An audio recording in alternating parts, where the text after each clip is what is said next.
Coucou les copains, ça faisait un moment je crois que je m'étais éloigné du sentier très classique de 3 épisodes 2. Alors du coup aujourd'hui, épisode très classique, sur un des dessins animés les plus populaires du Disney Channel moderne, Star vs Forces of Evil. Je le dis mais tout de suite, pour le reste de l'épisode, je vais juste utiliser le nom Star, parce que c'est beaucoup plus facile à dire, mais aussi parce que chez nous la série s'appelle simplement Star Butterfly. C'est une production de Disney, diffusée depuis 2015, qu'en est maintenant à 3 saisons, bientôt 4 au moment où cette vidéo est écrite. Vous connaissez cette émission, on a pour habitude de remonter plus ou moins à l'origine des dessins animés, alors c'est parti pour parler de la créatrice de Star, Daron Nefcy. Elle est originaire de Los Angeles, et comme les plus vifs d'entre vous l'auront compris, elle a suivi un cursus à CalArts. Deux choses. La première, c'est important que nous prenions au moins le temps d'évoquer que c'est une femme qui a atteint une place importante dans l'industrie. Nous sommes en 2018... Ah non, bah putain ce texte est vieux. Nous sommes en 2019, et Daron Nefcy n'est que la deuxième femme à voir sa création se concrétiser sur Disney Channel. La première, c'était Sue Rose pour Pepper Ann. Mais moi je connais Sue Rose surtout pour Angela Anaconda, dont vous n'entendrez sans doute jamais parler dans ces vidéos. Par contre, cette histoire c'est quand même un point de détail qui a son importance, j'y reviendrai plus tard. Ce qui est pratique quand tu sors de CalArts, c'est qu'en quelques clics on peut remonter plus ou moins à tout ce que t'as produit avant. Aujourd'hui c'est encore plus facile, puisque quasiment tout ce qui pourrait avoir de l'importance est répertorié sur le site internet de Daron Nefcy. C'est un Tumblr dont le post le plus ancien nous renvoie carrément sur un blog sur lequel la plupart des données sont encore accessibles aujourd'hui. C'est vraiment cool, ça va nous permettre de déterminer un certain nombre de trucs utiles. Nous pouvons trouver exactement 4 courts-métrages d'animation réalisés pendant les études de Nefcy, qui nous amènent lentement à des choses qu'on connaît bien. C'est à partir de celui réalisé pour la 4e année d'études que je me suis dit « Ah mais oui, mais je connais ça !» C'est à partir de 2011-2012 par là qu'on trouve dans les dessins de Nefcy un des plus gros éléments clés du character acting de Star. Les yeux malléables et expressifs qu'on retrouve en plus dans le comics qu'elle a débuté en 2012. Et ça a continué jusqu'à avoir quelque chose de complètement similaire à Star une année plus tard, je dirais. C'est là que la vraie création du dessin animé arrive. C'est une galère qui remonte quand même à 2007. Ce dessin animé, plus que tout, c'est des années d'errance et de persévérance. C'est parce que Daron Nefcy avait été déjà refusée absolument partout qu'elle a songé à faire du comics.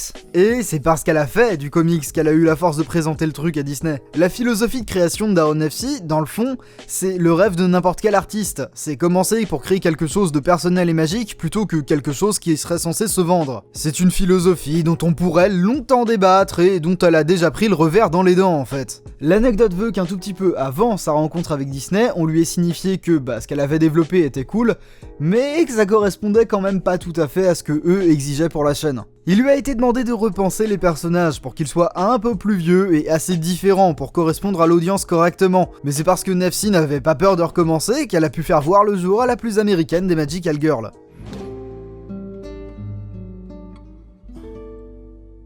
Les Magical Girls japonaises, c'est le vrai point de départ de Star. Daron Nefcy est une véritable fan de Sailor Moon. C'est pas un mystère, c'est une inspiration qu'elle revendique contre vents et marées et qui est au cœur d'absolument tout. La raison principale pour laquelle elle a galéré toutes ces années avec son dessin animé était qu'aucune chaîne à l'époque n'était intéressée par une série animée dans laquelle le personnage principal aurait été une fille. C'est dramatique mais c'est vrai. Presque 30 ans après She-Ra, on en est encore à ce point-là. Là nous avons en face de nous avec cette série un personnage principal féminin qui est loin d'être parfait dès l'épisode 1 et c'est tant mieux. J'aimerais du coup, pour cet épisode, faire un parallèle entre l'épisode 1 de Sailor Moon et l'épisode 1 de Star. Encore une fois, l'amour de l'esthétique Magical Girl, c'est quelque chose que porte Nefcy comme une sainte croix, jusque dans le style graphique. Ça se ressentait, d'une certaine manière avant, mais là, vraiment, on a la panoplie complète. Un background design solide aux couleurs bariolées, mais beaucoup moins vives que ce qui est animé à l'écran pour pas fatiguer l'œil du spectateur, des explosions de lumière qui pètent de partout, des méchants un peu dégueux dans des couleurs et des teintes beaucoup moins agréables que les personnages principaux, et j'en passe et des meilleurs.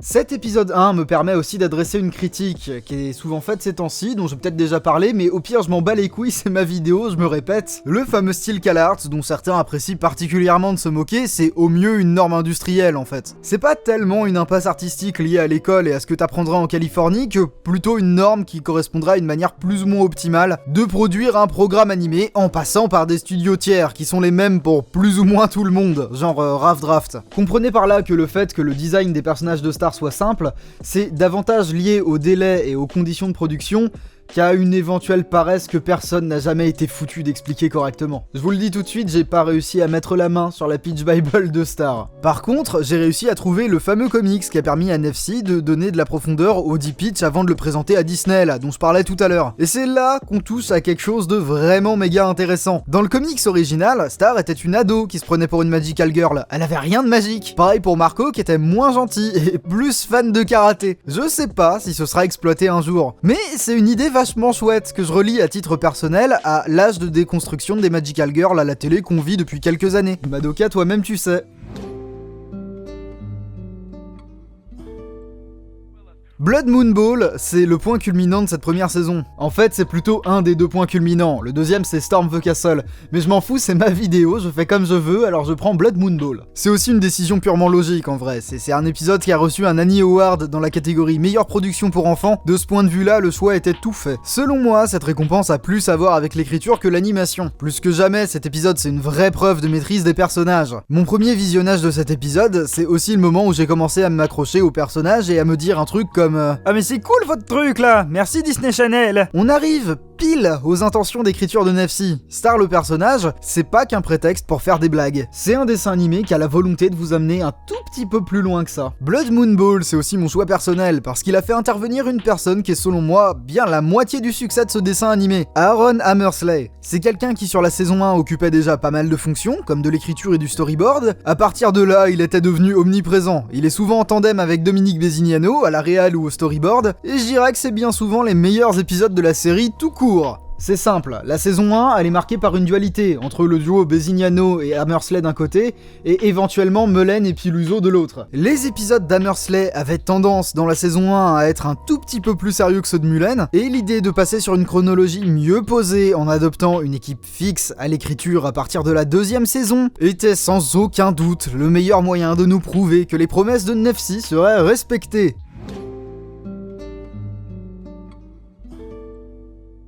Arrivé à ce stade de la vidéo, j'aimerais revenir un petit peu sur le découpage de la série. Les épisodes sont, comme vous l'aurez sans doute déjà compris, en général diffusés par deux et font à peu près 11 minutes. C'est bien, ça permet aux responsables de la programmation télé derrière de savoir où et quand couper l'épisode pour envoyer la pub. C'est exactement le même principe que l'iCatch dans les animés japonais. C'est pour ça qu'on a des épisodes A et B dans Star, c'est des segments en fait. Parfois, cela dit, et c'est à la mode sur certaines séries à grand succès comme Adventure Time, il est possible de mettre bout à bout plusieurs épisodes en une seule suite.